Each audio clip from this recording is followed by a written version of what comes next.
폭군의 셰프 9회 3가지 떡밥 해석. 드디어 폭군의 셰프는 9회에 들어서면서 진짜 폭발 직전의 긴장감을 보여주고 있습니다. 이번 예고편에는 3가지 큰 떡밥이 던져졌습니다. 첫째, 압력솥을 둘러싼 위기. 둘째, 명사신이 대령 숙수를 공료로 내놓으라는 충격적인 요구. 셋째, 이현의 역심직감. 이현은 어둠 속에서 중얼거립니다. 역심, 설마. 이제 우리는 3가지 질문을 마주합니다. 과연 3차전은 열릴 것인가? 연지영은 공료의 운명에서 벗어날 수 있을까? 그리고 궁안의 역모자는 누구인가? 오늘은 이 3가지를 중심으로 해설을 풀어가겠습니다. 구독, 좋아요라는 조그마한 관심이 영상 제작에 큰 도움이 됩니다. 3차전은 열릴 것인가? 1차전은 무승부, 2차전은 흐름상 조선의 패배나 무승부로 끝날 가능성 크고, 그로 인해 조선은 더 이상 물러설 곳이 없게 됩니다. 이현은 스스로를 탓하며 속으로 중얼거립니다. 내 실수다. 국가의 중대사를 요리에 걸다니. 여기서 드러나는 건 인간 이현의 약점입니다. 하지만 작가의 전작 패턴을 보면 이런 자책은 곧 결단으로 전환됩니다. 약점을 보여준 뒤 극적 반전으로 군주의 카리스마를 드러내는 것이죠. 그리고 압력솥. 원작에서는 철솥 계량과 증기 활용 아이디어로 표현되었지만 드라마는 훨씬 자극적으로 물리적 쟁탈전으로 그립니다. 9회 예고편에서 연지영은 압력솥이 없는 상태로 경연장에 입장합니다. 사실 그 전날 강목주 일행이 압력솥을 빼앗아갔던 것이죠. 어두운 골목에서 벌어진 추격전. 연지영이 직접 몸을 던져 압력솥을 지키려 하지만 손목을 다치고 결국 압력솥은 강목주의 손에 들어갑니다. 압력솥이 탈취되던 밤, 연지영은 절망 속에서 자책합니다. 내가 더 강했더라면 빼앗기지 않았을 텐데. 그러나 동시에 그녀의 내면에는 불타는 결의가 자리합니다.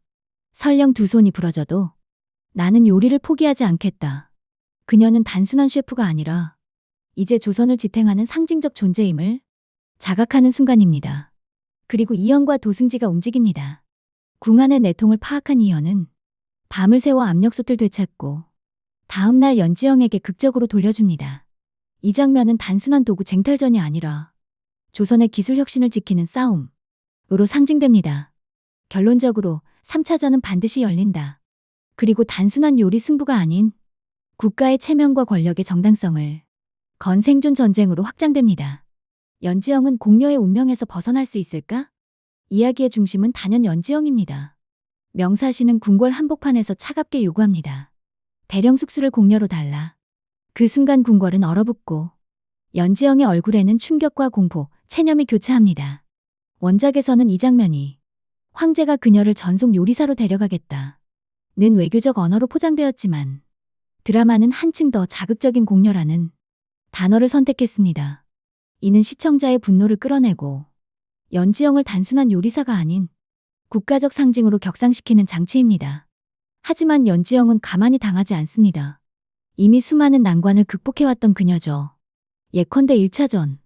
고기 없는 요리 경합에서는 고춧가루와 고추장이 모두 사라진 상황에서 그녀는 쌀머루주를 사용해 프랑스식 비프 부르기뇽 기법을 접목했습니다.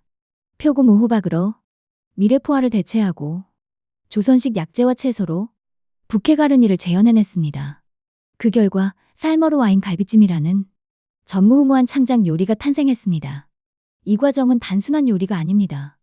바로 문화의 자존심을 지켜낸 순간이자 그녀 자신이 조선의 상징으로 올라서는 과정입니다. 이현에게 대령 숙수를 공료로 달라라는 요구는 곧 군주로서의 모욕입니다. 내 백성을, 그것도 내 여인을 물건처럼 내놓으라니.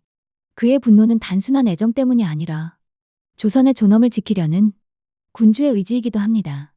따라서 이 장면은 두 사람의 심리가 맞물리며 연지영은 피해자가 아닌 상징적 인물로, 이현은 폭군이 아닌 책임 있는 군주로 다시 태어납니다. 따라서 결론적으로 이현의 결단과 그녀 스스로의 실력이 맞물리면서 연지영은 공료로 끌려가는 위기에서 벗어납니다. 그녀는 지켜집니다. 3차전 주제는 인삼이 들어간 탕요리 경합, 즉 보양과 생명력, 그리고 국가적 기운을 담는 요리입니다. 조선 진영 압력솥 인삼 오골개탕. 연지영은 되찾은 압력솥을 들고 조리에 나섭니다. 부상으로 손목은 아프지만 그녀의 손놀림은 멈추지 않습니다. 오골개에 인삼, 황기, 대추, 찹쌀, 마늘을 넣고 오골개 안에 찹쌀, 대추, 밤마늘을 넣어 봉합한 후 압력솥에 인삼과 황기, 감초를 부케 가르니처럼 묶어 투입하고 쌀머루주를 살짝 넣어주면 잡내가 제거되고 은은한 단맛이 강조됩니다. 고운 고압에서 짧은 시간 동안 끓여내어서 뼈까지 부드럽게 풀린 인삼향이 진하게 우러난 국물이 나오고 압력솥 인삼 오골개탕이 완성됩니다.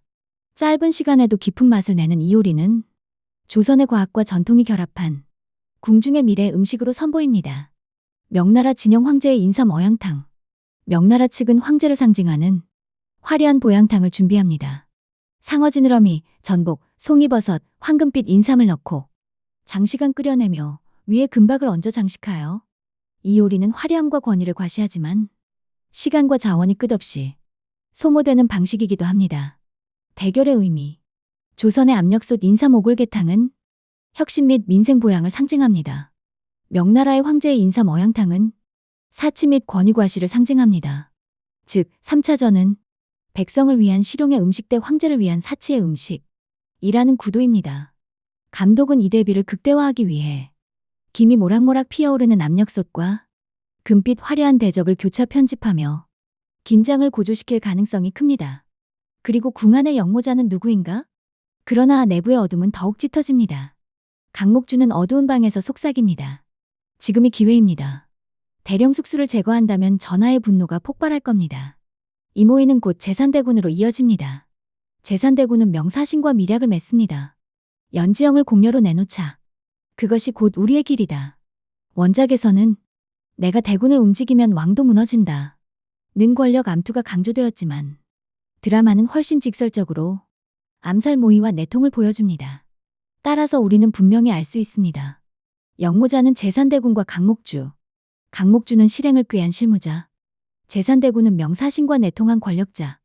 두 사람은 공범관계로 왕권을 무너뜨리고 새 질서를 세우려 합니다. 다만 작가는 늘 이런 음모를 즉시 드러내지 않고 먼저 군주의 직감으로만 깔아둡니다. 그래서 9회는 의심까지만 본격적 폭로와 충돌은 10회 이후로 이어집니다. 정리하겠습니다. 3차전은 열린다. 주제는 인삼탕. 조선 압력솥 인삼 오골개탕. 명나라 황제의 인삼 어양탕. 승부는 10회 초반 공개. 연지영은 지켜진다. 공녀 위기는 넘기고 국가적 상징으로 자리 잡는다. 영모자는 제산대군과 강목주. 내통과 음모는 드러나지만 아직은 의심 단계. 작가와 감독은 이 세 가지 갈등을 교차시키며 시청자에게 세 가지 질문을 던집니다. 3차전의 승부는 어떻게 될까? 연지영은 끝내 지켜질까? 영모의 칼끝은 어디로 향할까? 여러분은 어떻게 생각하십니까? 압력솥 인삼 오골개탕은 명나라의 화려한 인삼 어양탕을 이길 수 있을까요? 그리고 이연의 칼끝은 과연 누구를 향할까요? 댓글로 여러분의 추측을 남겨주시고 좋아요와 구독도 꼭 부탁드립니다. 다음 해설에서는 10회의 본격적 충돌과 반전을 이어가겠습니다.